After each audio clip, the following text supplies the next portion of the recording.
अस्सलाम वालेकुम। इस लेक्चर में हम अपने प्रीवियस लेक्चर के कॉन्सेप्ट को कंटिन्यू करेंगे और मैंने आपको बताया था कि इफ़ की बॉडी एग्जीक्यूट होगी या नहीं होगी ये डिपेंड करता है कंडीशन पे। ठीक है। और अगर आप कहते हैं कि कंडीशन सेटिस्फाइड होने पे क्या कोड एग्जीक्यूट हो तो आप इफ़ की बॉडी को डिफ़ाइन करते हैं। लेकिन अगर आप एक और फंक्शनैलिटी ऐड करना चाह रहे हैं कि अगर कंडीशन अनसेटिस्फाइड है तब क्या होना चाहिए, उस केस में आप एल्स ब्लॉक ऐड करते हैं। अब इस इफ़ और एल्स का कंसेक्यूटिव होना ज़रूरी है। इसके दरमियान में आप कोई और कोड नहीं लिख सकते। ठीक है। और एल्स की अपनी कोई एग्जिस्टेंस नहीं है, उससे पहले इफ़ का होना लाजमी है। एक चीज़ और थी जो शायद मैंने पहले स्किप कर दी है, वो ये कि अगर इफ़ हो या एल्स, इसकी बॉडी में सिर्फ एक ही लाइन ऑफ कोड है तब ब्रैकेट्स का होना भी ज़रूरी नहीं है। ठीक है। यहाँ पे देखें, इस इफ़ के अगेंस्ट जो बॉडी है उसमें सिर्फ एक सी आउट स्टेटमेंट है, कोई और लाइन भी हो सकती है लेकिन एक लाइन ऑफ कोड इस इफ़ का पार्ट होगा। ठीक है। और सिमिलरली एल्स में सिर्फ एक लाइन ऑफ कोड जो कंसेक्यूटिव नेक्स्ट लाइन है वो एल्स की बॉडी का पार्ट होगा। लेकिन इसके बाद अगर मैं कोई कोड ऐड करूँ, cout A B C for example, ठीक है, तो अब ये जो लाइन है वो एल्स की बॉडी का पार्ट नहीं है। अगर मैं दो या दो से ज़्यादा लाइंस लिखना चाह रहा हूँ तो मुझे ब्रैकेट्स ऐड करने पड़ेंगे। इसकी डिमॉन्स्ट्रेशन कुछ इस तरह है कि मैं फॉर एग्ज़ाम्पल इनपुट देता हूँ 6, तो यू आर नॉट एलिजिबल, ये तो एल्स का पार्ट है। ठीक है। और ए बी सी भी प्रिंट हुए। ठीक है। और एंड ऑफ द प्रोग्राम भी प्रिंट हुए। अगर मैं एक वैलिड इनपुट दे दूँ, सपोज करें 20, ठीक है, तो you are eligible to vote. ठीक है। और उसके बाद ए बी सी दोबारा प्रिंट हुए, लाइक कंडीशन सेटिस्फाई हो या ना हो, इफ़ का ब्लॉक एग्जीक्यूट हो या एल्स का ब्लॉक एग्जीक्यूट हो, ए बी सी प्रिंट हो रहा है, क्योंकि ये ना इफ़ की बॉडी का पार्ट है ना एल्स की बॉडी का पार्ट है। आप इस तरह समझें कि ये दोनों के स्कोप से बाहर है, एक इंडिपेंडेंट कोड है। ठीक है। आमतौर पे डेवलपर ऐसे करते हैं, जब एक लाइन ऑफ कोड होती है किसी भी इफ़ या एल्स के अंदर, तो वो ब्रैकेट्स ऐड नहीं करते। बट मेरी जो प्रैक्टिस है वो ये कि मैं सिर्फ एक लाइन भी लिखूं तो मैं ब्रैकेट्स ऐड करता हूँ। ठीक है। ये मेरी प्रैक्टिस है। अदरवाइज़ आपकी अपनी चॉइस है। आप अगर एक सिंगल लाइन ऑफ कोड के लिए ब्रैकेट्स ऐड नहीं करना चाहते तो इट्स परफेक्टली ओके।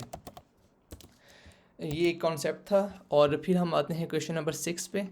अब मैंने यहाँ पे लीप ईयर की कंडीशन लगाई थी और क्वेश्चन स्टेटमेंट एक्चुअली ये थी कि अगर लीप ईयर नहीं है तो कोई मीनिंगफुल मैसेज डिस्प्ले होना चाहिए। तो उसके लिए हम क्या करेंगे, एल्स अगर लीप ईयर नहीं है तो हमें डिस्प्ले करना चाहिए it's not a leap year. ठीक है। तो control V, not a leap year. अच्छा, ये जो बाकी क्वेश्चंस हैं ये आप डाउनलोड कीजिएगा पिछले लेक्चर्स में से और इसके एल्स ब्लॉक लाजमी ऐड कीजिएगा। ठीक है, आपकी प्रैक्टिस हो जाएगी। और it's not a leap year. Okay. So question number 6, let me execute. तो अगर फॉर एग्जांपल 2023 है, so it is not a leap year. ठीक है, क्योंकि ये कंडीशन जो है वो फॉल्स हो रही है। क्वेश्चन नंबर 7 में 3 साइड्स ऑफ द ट्राइंगल, ठीक है, A is largest, B is largest और सी इज़ लार्जेस्ट। यहाँ पे एल्स की हमें आम तौर पे ज़रूरत नहीं पड़ रही। ठीक है। आने वाले जो लेक्चर्स हैं उसमें थोड़ा सा कॉम्प्लेक्स सिनेरियोज़ की तरफ जाएंगे तो हम वहाँ पे एल्स ऐड करेंगे। फ़िलहाल मैं ऐड नहीं कर रहा इसमें, ताकि आप कंफ्यूज ना हो। क्वेश्चन नंबर 8 जो मैंने कहा था कि हम इसको कंटिन्यू करेंगे, इसकी तरफ आते हैं। और मैंने एक इनपुट दी थी, ये वही क्वेश्चन है जो एक्सरसाइज का क्वेश्चन था। और मैंने इसमें एक इनपुट दी थी, फॉर एग्जांपल 12, 34 एंड 89। ठीक है। और इसने कुछ भी प्रिंट नहीं किया था, हालांकि मैं एक्सपेक्ट कर रहा था कि स्केलियन ट्रायंगल होगा। ठीक है। और इस तरह के इश्यूज आते हैं। तो क्यों ऐसा हुआ, क्योंकि मैंने इस इफ़ की एल्स नहीं लगाई थी। अगर फॉर एग्ज़ाम्पल ये जो मैंने वैलिडिटी चेक की है, अब मैं इसको एक लाइन में लिखने की कोशिश करता हूँ ताकि आपको समझाना आसान हो जाए। कि फॉर एग्ज़ाम्पल मैं इसको एक लाइन में करता हूँ ताकि हमारे लिए बॉडी को डिफ़ाइन करना आसान हो जाए। ठीक है। अच्छा, अब अगर ये कंडीशन सेटिस्फाइड है, इट मीन्स कि ये वैलिड इनपुट्स हैं और इसका एल्स मैंने लिखा नहीं था। ठीक है। तो मुझे यहाँ पे अपना एल्स लिखना चाहिए। अगर ये condition is unsatisfied, if this condition is unsatisfied then invalid input. तो सी आउट इनवैलिड इनपुट, ठीक है। और लेट्स सी, यही इनपुट हम दोबारा देंगे। सो कंपाइल एंड एग्जीक्यूट 12, 34 एंड 89। तो वो मुझे कह रहा है कि आपकी जो इनपुट है वो इनवैलिड है, क्योंकि ये जो कंडीशन है वो सेटिस्फाई नहीं हुई। मोस्ट प्रॉब्ली उसने 12 और 34 को ऐड किए, तो इट्स नॉट ग्रेटर देन 89, तो इसलिए ये कंडीशन बेसिकली फॉल्स हुई है।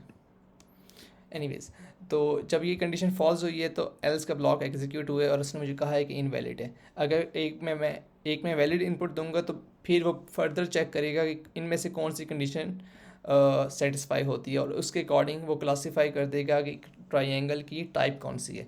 तो ये अपडेटेड फाइल भी गिवन है कोर्स रिसोर्स में, आप डाउनलोड करें, चला के देखें, अच्छी तरह समझें। And I will see you in the next lecture.